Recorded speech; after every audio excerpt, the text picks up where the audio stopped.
Assalamualaikum warahmatullahi wabarakatuh. Perkenalkan, kami dari kelompok 3. Di sini kami akan mempresentasikan mengenai pengertian kata, frasa, dan kalimat, contoh kata, frasa, dan kalimat, pengertian kalimat efektif, ciri kalimat efektif, dan pengertian diksi atau memilih kata serta syarat diksi.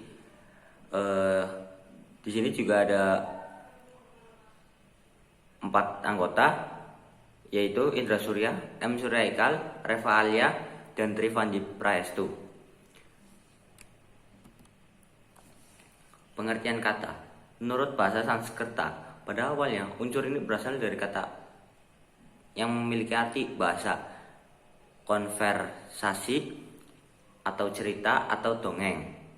Secara umum, kata adalah sebuah unsur bahasa yang susunannya terdiri dari kumpulan huruf atau unit yang memiliki sebuah arti sehingga dapat berfungsi untuk membentuk kalimat, frasa, dan klausa. Contoh, kata benda atau kata nomina, yaitu rumah, mobil, sekolah, bingkisan, tas.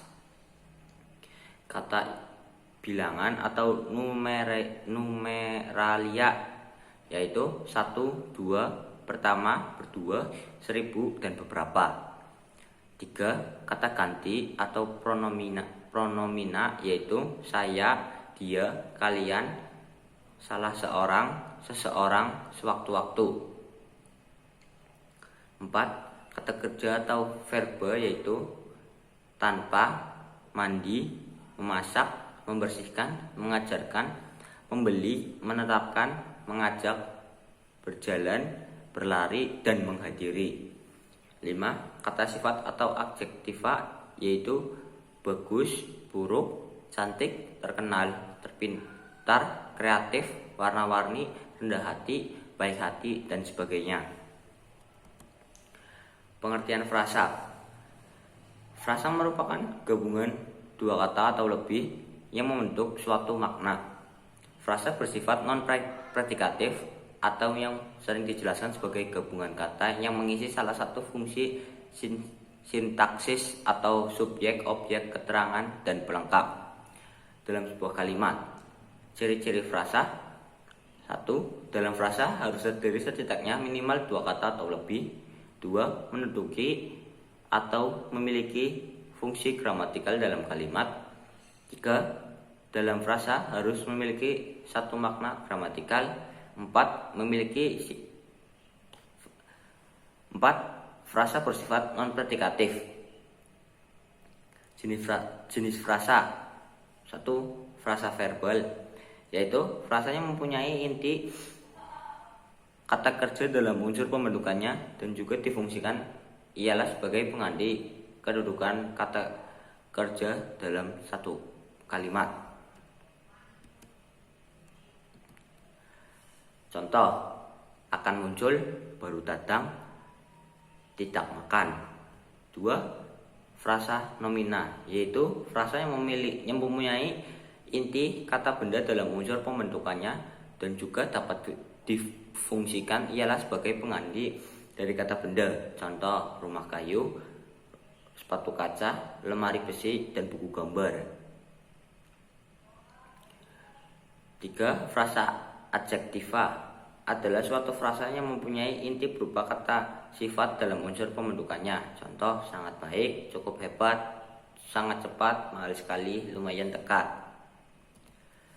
Dan terakhir, frasa preposisional adalah frasa yang menggunakan sebuah kata depan di dalam unsur pembentukannya. Contoh, dari sana ke pasar, dengan kaki, di Solo, kepada guru, dan oleh saya. Pengertian kalimat. Kalimat adalah kumpulan kata yang setidaknya terdiri atas subjek dan predikat. Kalimat pun dapat terbentuk dari satu klausa maupun beberapa klausa. Ciri-ciri kalimat. 1. Merupakan satu kesatuan bahasa yang memiliki fonem dan morfem. 2. Dapat berdiri sendiri meskipun tidak ditambah dengan kalimat lengkap. 3. Mempunyai pola intonasi akhir. 4. Adanya huruf kapital dan tanda baca dalam sebuah kalimat. Jenis-jenis kalimat. Kalimat tunggal, suatu kalimat yang hanya mempunyai satu pola pada kalimat, yaitu mempunyai satu subjek dan predikat. Kalimat majemuk. Sebuah kalimat yang mempunyai dua pola kalimat atau lebih. Jenis-jenis kalimat majemuk. 1. Majemuk setara. Sebuah penggabungan antara dua buah kalimat atau lebih kalimat tunggal yang mempunyai kedudukan sejajar atau sederajat. Contoh, Maya berangkat ke sekolah sedangkan Cindy berangkat ke kampus. Majemuk rapatan. Sebuah gabungan antara beberapa kalimat tunggal yang dikarenakan subjek, objek, dan predikatnya sama. Jadi pada bagian tersebut hal yang sama hanya disebutkan sekali. Contoh, setiap hari pekerjaan Rio hanya makan, tidur, merokok. Majemuk bertingkat. Sebuah pengembangan antara dua buah kalimat tunggal atau lebih mempunyai kedudukan yang berbeda. Contoh, ayah mencuci mobil pada saat matahari berada pada ufuk timur.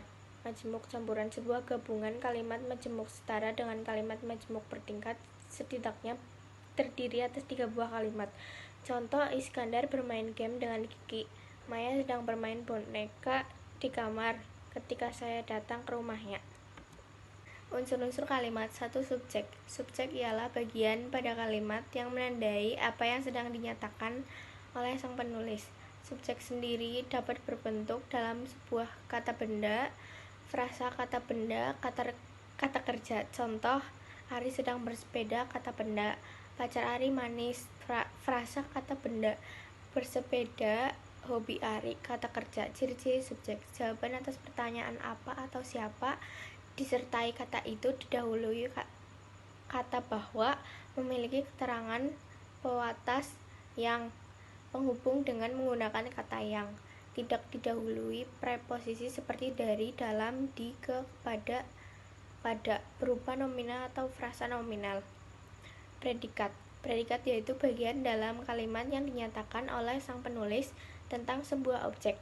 Dalam predikat biasanya berbentuk kata kerja, frasa numeral atau bilangan, kata benda, frasa kata benda, frasa preposisi atau kata depan, kata sifat atau frasa kata sifat. Contoh, Ari makan, kata kerja. Ari sedang makan, frasa kata kerja. Andi 3 orang, frasa numeral. Ari pengusaha, kata benda. Ari pengusaha properti, frasa kata benda. Ari ke kantor, frasa preposisi. Ari tampan, kata sifat. Ari tampan sekali, frasa kata sifat. Ciri-ciri predikat.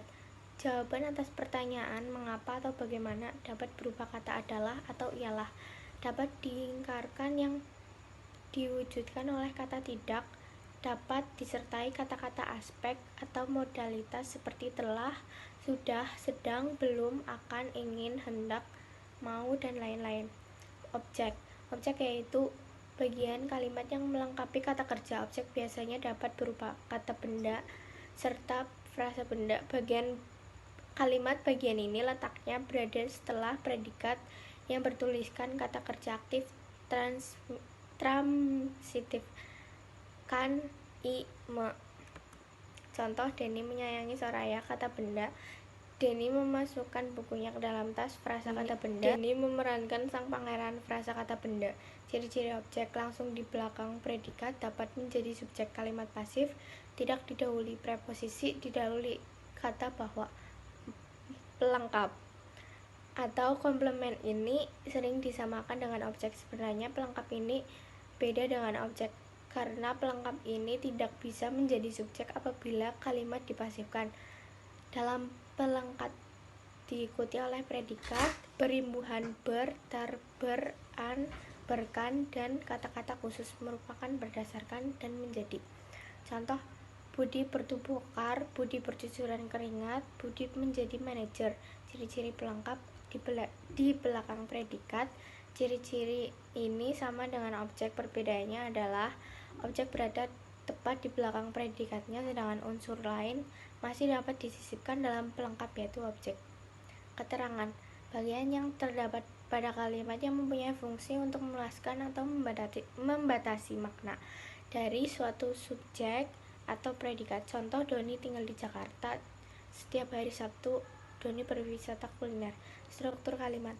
1. Kalimat dasar berpola SP. Kalimat dasar yang seperti ini hanya mempunyai unsur subjek dan predikat. Predikatnya bisa berupa kata kerja, kata benda, kata sifat, atau angka. Contoh, kereta itu panjang. 2. Kalimat dasar berpola SPO. Pola kalimat ini sering digunakan dalam kehidupan sehari-hari. Unsur-unsur tersebut memiliki predikat subjek dan objek.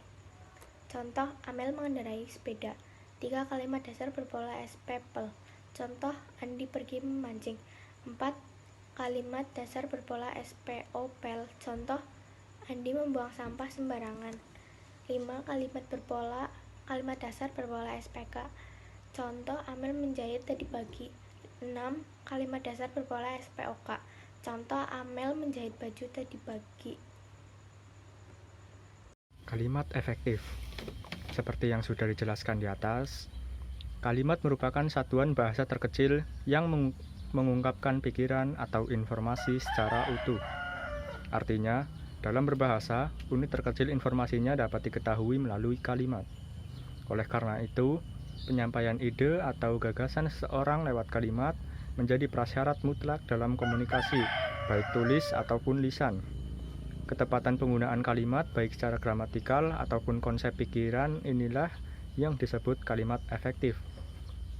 Ciri mendasar kalimat efektif adalah yang pertama, aspek informasi yang dimaksud penulis atau pembicara haruslah sejalan dengan informasi yang diterima pembaca atau pendengar. Yang kedua, informasi tersebut harus diwujudkan dalam kalimat yang di dalamnya merupakan gabungan atas beberapa kata yang singkat, padat, jelas, dan lengkap. Pengertian diksi. Diksi adalah pilihan kata yang tepat dan selaras dalam penggunaannya untuk mengungkapkan gagasan sehingga diperoleh efek tertentu seperti yang diharapkan. Ketepatan dalam pemilihan dan penempatan kata dalam kalimat sangat menentukan keberhasilan sebuah tulisan. Fungsi diksi. Yang pertama, memudahkan pembaca atau pendengar dalam memahami dan mengerti apa yang ingin disampaikan penulis atau pembicara. 2.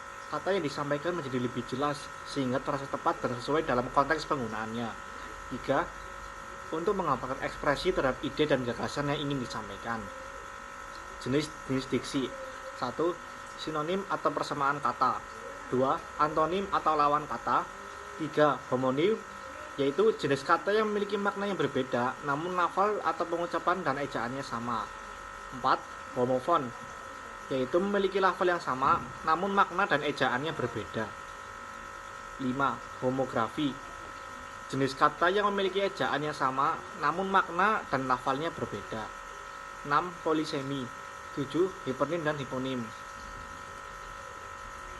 Syarat-syarat diksi. Yang pertama, ketepatan dalam melakukan pemilihan kata dalam menyampaikan suatu gagasan. 2. Pengarang tersebut harus memiliki kemampuan untuk dapat membedakan secara tepat nuansa makna sesuai dengan gagasan yang ingin diutarakan dan kemampuan untuk menemukan bentuk yang sesuai dengan situasi serta nilai bagi pembaca. 3. Menguasai berbagai kosakata serta mampu untuk dapat memanfaatkan kata tersebut menjadi sebuah kalimat yang jelas, efektif, serta mudah untuk dipahami dan dimengerti.